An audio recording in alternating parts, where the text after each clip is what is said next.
पुनीत आज बस में बैठकर अपने गांव से पुणे के लिए रवाना हो गया था। उसने अभी शहर में एक बड़े कॉलेज में इंजीनियरिंग में एडमिशन लिया था।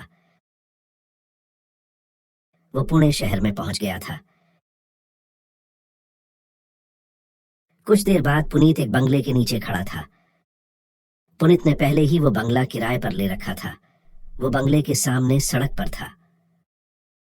सुबह के 7 बजने वाले थे।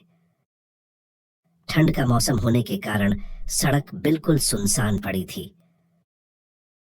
पुनीत ने सिर उठाकर बंगले की तरफ देखा। बंगले के सारे कमरों की लाइट बंद दिख रही थी। तभी अचानक उसे किसी का कॉल आया। उसने फोन उठाया और बात करने लगा। मैं ठीक बंगले के सामने खड़ा हूं। ठीक है। इतना कहकर उसने फोन रख दिया और वह बंगले के अंदर चला गया। घर अंदर से बेहद साफ सुथरा था। वो सोच में पड़ा था कि इतने बड़े बंगले में वो अकेला कैसे रहेगा। तभी उसे किसी ने आवाज दी। अरे सर, आप ही पुनीत हो क्या? पुनीत ये आवाज सुनकर डर गया। उसने अपनी सांस रोककर डरते हुए पीछे मुड़कर देखा तो वो कोई और नहीं, उस मकान का मालिक था जो उसे घर दिखाने आया था। पुनीत मकान मालिक को देखकर शांत हो गया।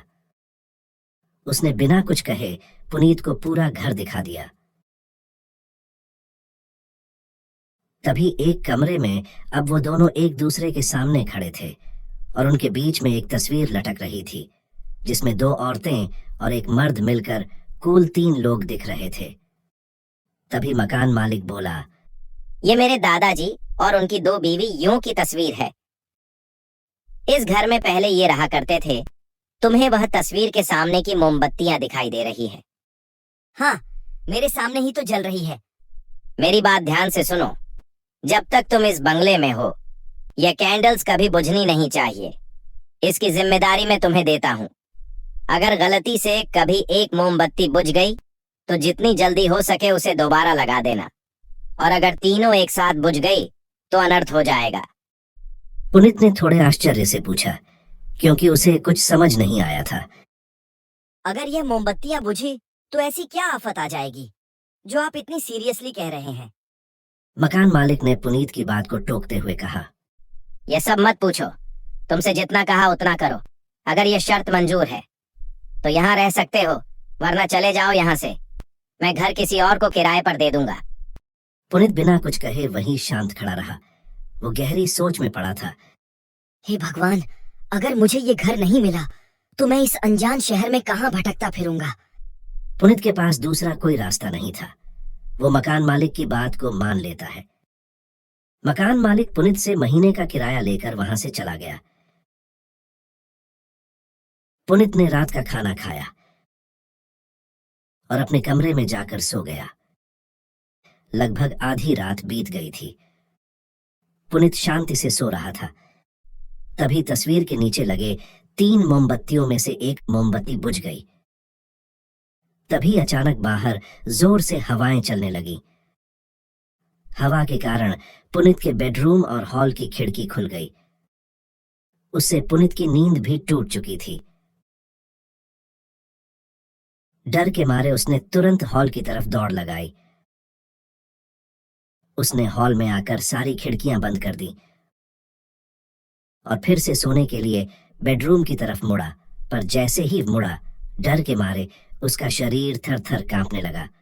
उसने देखा कि हवा के कारण तस्वीर के नीचे की एक मोमबत्ती बुझ गई थी, पर डरने वाली बात कुछ और थी, क्योंकि उस तस्वीर में से एक औरत गायब हो गई थी और आधी तस्वीर का रंग खून के रंग में बदल गया था। वो जल्दी किचन की तरफ भागा और मोमबत्तियां जलाने लगा। वह बहुत कोशिश कर रहा था, पर आग नहीं जल रही थी। कई कोशिशों के बाद पुनीत ने फिर से मोमबत्तियां जलाईं। डर के मारे उसकी सांसें फूल गई थीं। वो थोड़ी देर वहीं सांस लेने के लिए रुका। तभी उसे ऐसा लगा कि कोई साया उसके पीछे खड़ा है। वो बेहद डर गया था। डरते डरते उसने पीछे मुड़कर देखा तो वहां पर कोई नहीं था। अचानक उसे कुछ गिरने की आवाज आई। उसने वह मोमबत्तियां उठाई और धीरे धीरे दबे पांव हॉल की तरफ जाने लगा। वो हॉल में पहुंचा तो उसने देखा कि दूसरी मोमबत्ती भी बुझ गई है। तभी उसका ध्यान तस्वीर की तरफ गया। उस तस्वीर में दूसरी औरत की फोटो भी धीरे धीरे फ्रेम से बाहर निकल रही थी। ये नजारा देख उसकी जान हलक में अटक गई थी। उसने भागते हुए जल्दी से दोनों मोमबत्तियों में आग लगाई। जैसे वह आग जली तो जो तस्वीर अब तक फ्रेम से बाहर जा रही थी वह अब फिर से फ्रेम के अंदर वापस आने लगी थी। इतना भयावह नजारा देखकर पुनीत को कुछ समझ नहीं आ रहा था। थोड़ी देर बाद सब कुछ शांत होने लगा। डर की वजह से वो बेहद कमजोरी महसूस कर रहा था, इसलिए कुछ देर वो वहीं पर बैठ गया। बैठे बैठे उसकी आंख लग गई और वो वहीं पर सो गया।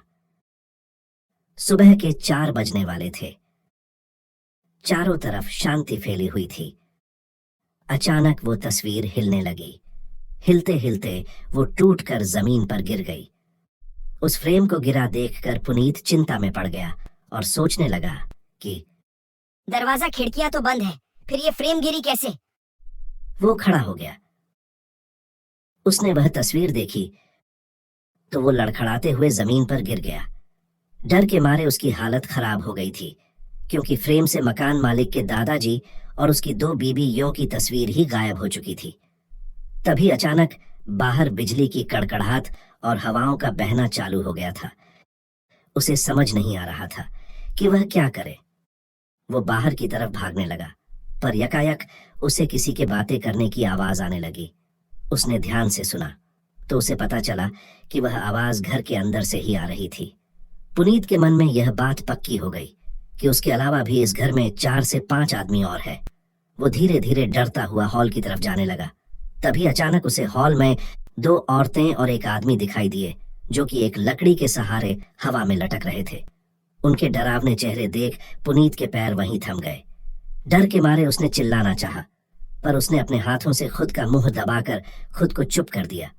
तभी उस आत्मा की नजर पुनीत पर पड़ी। यह देखकर पुनीत भागते हुए किचन में चला गया और एक कोने में जाकर छिप गया। वह अब रोने लगा था। तभी अचानक वो हवा में तैरने लगा। तैरते तैरते वो उस आत्मा के सामने जाकर खड़ा हो गया। मैंने कुछ नहीं किया, मुझे जाने दो। वो कैंडल मैंने नहीं बुझाया। पुनीत को एक मर्दाना आवाज में जवाब मिला। बच्चा, गलती किसकी है ये मायने नहीं रखता। जरूरी ये है कि तुम्हारे होते हुए मोमबत्तियां बुझ गईं। वो मोमबत्तियां मेरी बहादुरी की निशानी थी। उसे बुझाकर तुमने बहुत बड़ा अपराध किया है। अब इसकी सजा तो तुम्हें मिलकर ही रहेगी। अचानक पुनीत के शरीर से धुआं निकलने लगा। तभी अचानक उसकी पीठ में आग लग गई। देखते देखते उसका पूरा शरीर आग की गोद में आ गया। ये नजारा देख वो तीनों आत्मा वहां से चली गई और इधर पुनीत की भी मौत हो गई थी।